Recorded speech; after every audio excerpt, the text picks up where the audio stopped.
কেএসটিভি special the final battle Spain বনাম Argentina, এক রাত এক ট্রফি এক ইতিহাস। দর্শক, বিশ্ব ফুটবলের সবচেয়ে বড় মঞ্চে আপনাদের স্বাগত। 4 বছর অপেক্ষার পর এসে গেছে সেই রাত, যে রাত একজনকে অমর করবে আর অন্যজনকে রেখে যাবে আক্ষেপে। যুক্তরাষ্ট্রের নিউ জার্সি স্টেডিয়ামে আজ রাত একটাই মুখোমুখি স্পেন বনাম আর্জেন্টিনা।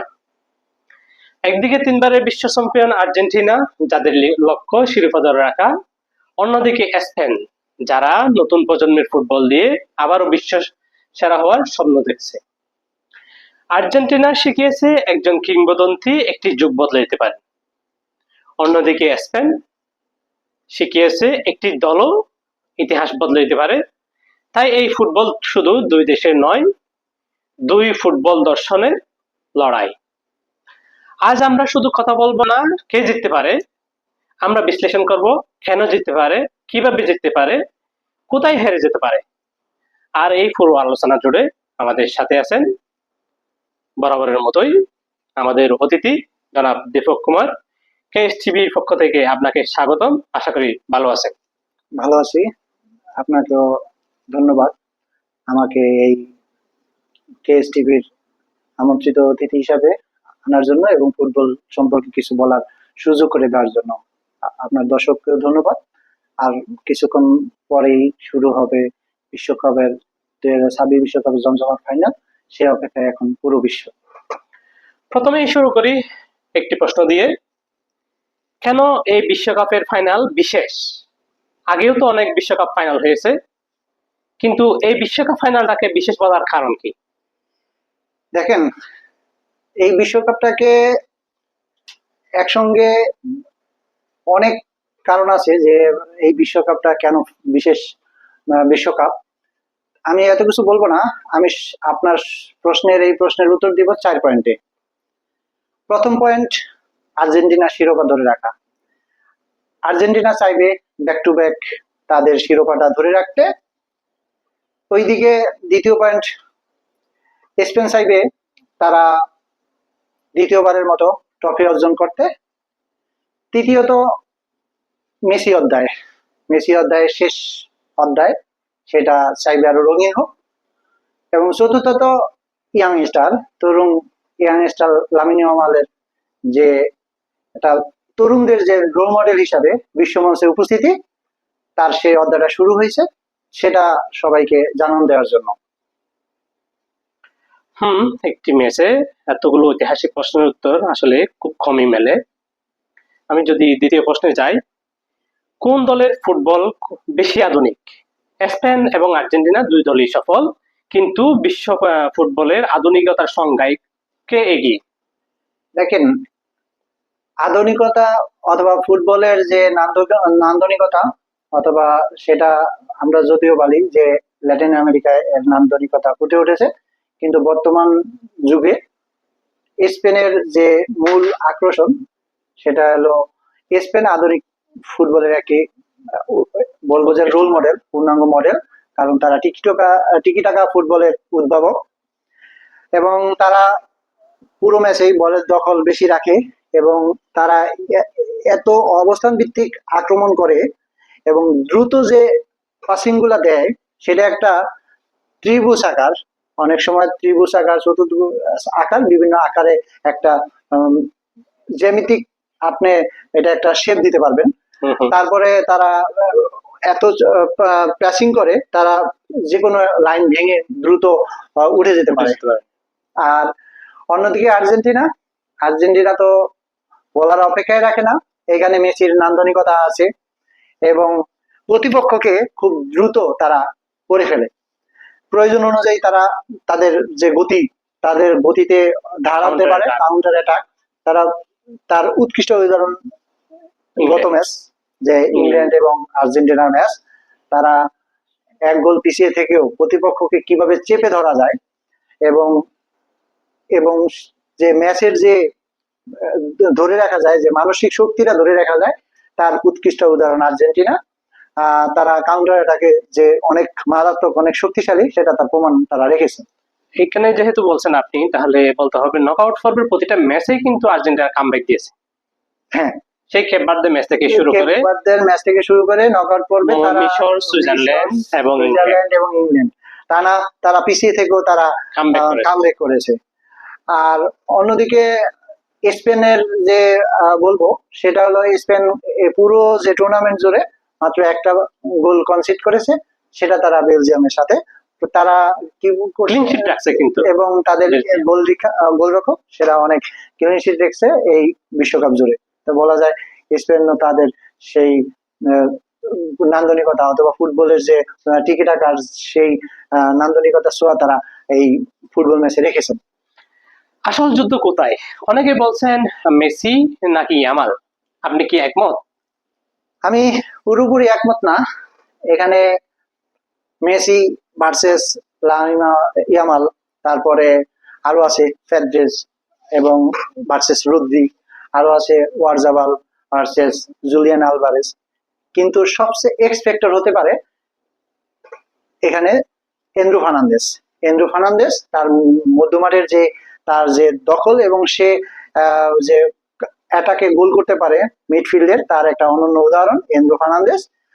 এবং আমি স্পেনের দিকে তাকালে বলবো অ্যাটাকিং মিডফিল্ডার হিসাবে আছে দানি অলমো, সে অসাধারণ, তারও গোল করার অনেক ক্ষমতা আছে। এভাবে অনেক কথাই আসে। তো আমি সবকিছু আবারও বলবো 4 পয়েন্টে। 1 নম্বর মাঝমাঠ, একটু আগে বললাম যে মাঝমাঠে যারা নিয়ন্ত্রণ করবে তারাই এগিয়ে থাকবে। 2 হলো ফুলব্যাক যদি ফল্ট করে, কারণ এখানে স্পেনে ফল্ট করার প্রবণতা অনেক বেশি, কারণ ফুলব্যাক যে কুকুরলা যে অনেক দ্রুত কাউন্টার অ্যাটাকে চলে আসে এবং সে আক্রমণটাকে সহায়তা করে, ওই দিক দিয়ে ফুলব্যাক খালি হয়ে যায়, সেই সুযোগে আর্জেন্টিনা সুযোগ নিতে পারে। এবং সেট পিস, আপনি জানেন সবচেয়ে সেট পিসে গোল করার ক্ষমতা রাখে আর্জেন্টিনা, যেখানে অসাধারণ মেসির কৃতিত্ব, ফ্রি কিক অথবা কর্নার কিক যেটাই হয় সেখান থেকে গোল করার অসাধারণ ক্ষমতা আছে। হজম করার ক্ষমতা আর্জেন্টিনার আছে, কিন্তু বিগত যে ম্যাচগুলোতে দেখলে সেই হিসাবে আর বলার অপেক্ষায় রাখে না। আর হলো গোলরক্ষক একটি সেভ অথবা একটি ভুল পুরো ম্যাচের দৃশ্যপট বদলে দিতে পারে। সেট পিস এবং কাউন্টার অ্যাটাক এই দুটাই আর্জেন্টিনার জন্য বিপজ্জনক, এই দুটাতেই আর্জেন্টিনা বেশি গোল হজম করে। যদি বলি স্পেন যদি প্রথমে গোল করে অথবা আর্জেন্টিনা যদি প্রথমে গোল করে, তাহলে তাদের পরবর্তী টেকনিক কি হতে পারে? আমি বলবো পরবর্তী টেকনিক দুজনেরই সমমান থাকবে। কারণটা হলো অতিরিক্ত ডিফেন্সিভ একটা দলকে কিভাবে গুড়িয়ে দিতে পারে তারও উৎকৃষ্ট উদাহরণ ইংল্যান্ড। কারণ তারা প্রথম গোল করার পরেও যেভাবে ডিফেন্স খেলা শুরু করেছে এবং আর্জেন্টিনা সেই সুযোগে তাদেরকে যত আক্রমণ করেছে, কারণ আক্রমণ করতে করতে একটা দলকে আপনি ভেঙে দিতে পারবেন যে কোনো ভাবে। গোলকিপারকে আপনি তার অবস্থান চেঞ্জ করাতে বাধ্য করতে পারবেন এবং ডিফেন্স ভাঙতে পারবেন, কারণ যত আক্রমণ হবে তত আক্রমণই হবে। এই জন্য প্রথম গোল যে দলই করুক তারা চাইবে তাদের দখলে বল রেখে তারা আক্রমণের ধার আরো বাড়ানো এবং অপর পক্ষকে প্রলুব্ধ করা যেন গোল করতে আসো এবং ওই সুযোগে নিজে গোল করার ক্ষমতা। প্রথম 70 মিনিট যদি গোল শূন্য ড্র থাকে, প্রথম 70 মিনিট যদি গোল, এক্ষেত্রে এই সময় স্নায়ু চাপ বাড়বে, স্নায়ু চাপে বড় ভূমিকা রাখবে। কেন তখন একটি সেট পিস, তারপরে একটি বদলি অথবা একটা ব্যক্তিগত ভুলই একটা ম্যাচকে বদলে দিতে পারে। এবং যেহেতু এই সময়টা তারা ফেস করে আসছে, সেই হিসাবে আর্জেন্টিনা এই 70 মিনিটের পরে দেখি খুবই উজ্জীবিত হয়ে যায়, তাদের গতি আরো বেড়ে যায়। অনেকে বলেন বিশ্বকাপ বিশেষ করে ফুটবল পায়ের খেলা নয়, কোচদের মাথারই খেলা। যদি প্রথম 15 মিনিটে যে কোনো দল কি করতে চাইবে?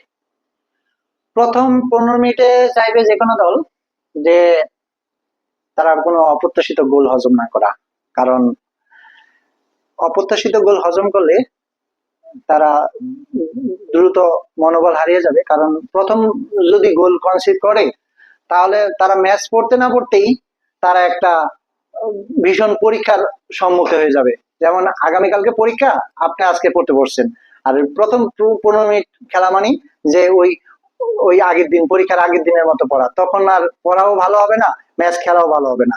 তো সেই হিসাবে যেমন তার উৎকৃষ্ট উদাহরণ আছে যে গত ম্যাচে, এই তৃতীয় নির্ধারণের ম্যাচে, যেখানে প্রথম 2.5 মিনিটের মাথায়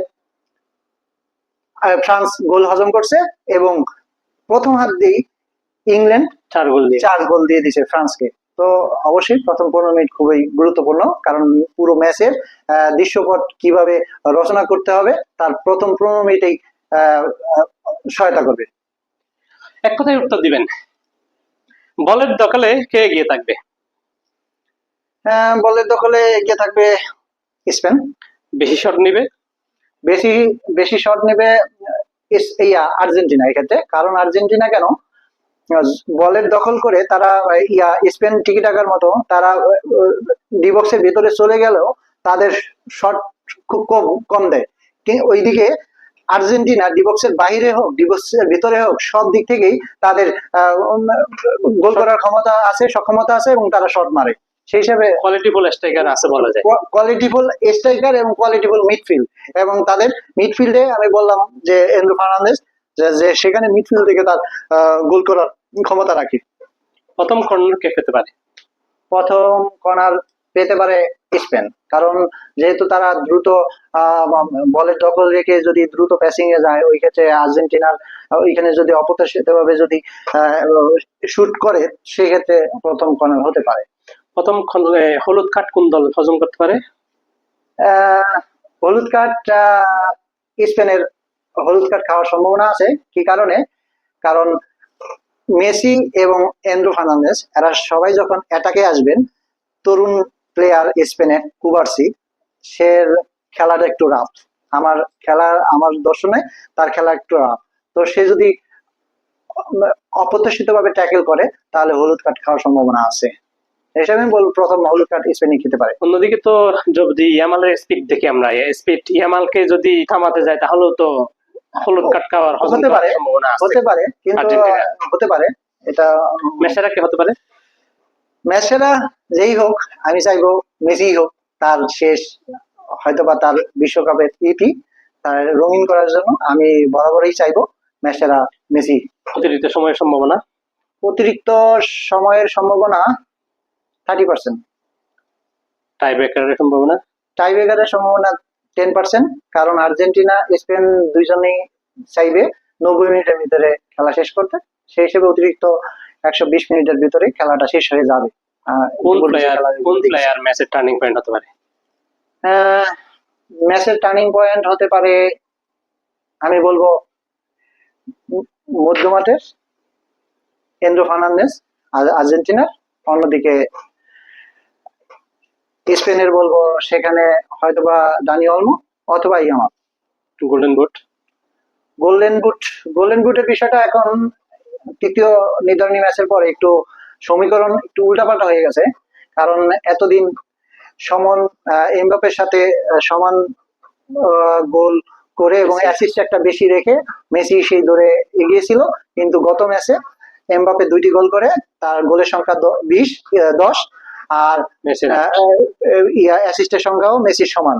সেই হিসাবে মেসির এই যদি গোল্ডেন বুট অর্জন করতে হয়, তাহলে মিনিমাম 2টা গোল তার করতে হবে।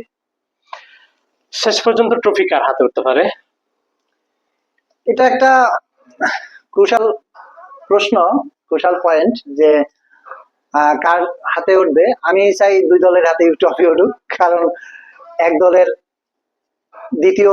স্পেনের দ্বিতীয় শিরোপা স্বাদ গ্রহণ করা, কারণ 1930 সালে বিশ্বকাপ শুরু হওয়ার দীর্ঘ 80 বছর পরে তারা 2010 সালে ট্রফি অর্জন করে। তারপরে কেটে গেছে 16 বছর পর আবার তারা ফাইনালে উঠেছে। তারা তো চাইবেই মনে প্রাণে যে তারা ট্রফিটা জিতুক। ওইদিকে আর্জেন্টিনা চাইবে ব্যাক টু ব্যাক তারা শিরোপা গড়ে তোলা এবং তারা আরো রেকর্ড করা, কারণ এই টানা 2বার ট্রফি অর্জন করা রেকর্ড ইতালি এবং ব্রাজিলের দখলে আছে। ইতালি 1934 এবং 38 সালে তারা টানা 2বার ট্রফি অর্জন করে, এবং ব্রাজিল 58 এবং 62 এই 2 সালে তারা টানা ট্রফি অর্জন করে। এবং এবার যদি আর্জেন্টিনা যদি সেই ট্রফি অর্জন করে তাহলে 2022-2026 তারা সেই মহেন্দ্রক্ষণে চলে যাবে এবং চতুর্থ শিরোপার যে কাতার, সেই কাতারে চলে যাবে। ওই কাতারে অপেক্ষা করছে ইতালি এবং জার্মানি। জার্মানিও 4টা ট্রফি আছে তাদের দখলে এবং ইতালিরও 4টা ট্রফি আছে। দর্শকদের উদ্দেশ্যে এক কথায় বলে দেন, ট্রফি কার হাতে উঠবে? আর্জেন্টিনা। দর্শক, বিশ্বকাপ ফাইনাল শুধু একটি ম্যাচ নয়, এটি এমন এক রাত যেখানে একটি সিদ্ধান্ত, একটি পাস, একটি সেভ কিংবা একটি গোল পুরো ফুটবল ইতিহাসের অংশ হয়ে যেতে পারে। আগামীকাল শুধু আমরা চ্যাম্পিয়ন দেখব না, আমরা দেখব ইতিহাস কিভাবে লেখা হয়। কেএস টিভির সাথে থাকার জন্য ধন্যবাদ। ভালো থাকবেন, সুস্থ থাকবেন। ধন্যবাদ। আল্লাহ হাফেজ।